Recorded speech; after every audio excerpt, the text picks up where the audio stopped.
Fermo fatto una strada, ma arriva più vicino che hanno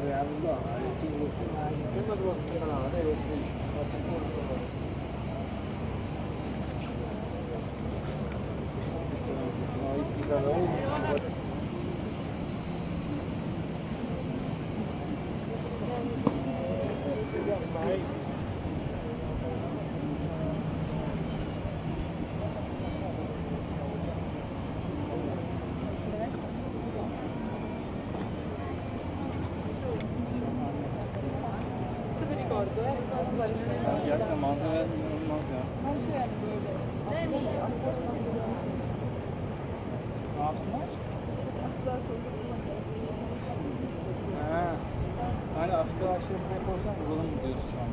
Manyak ya. Tamam. Şey gibi. Var zaten. Belki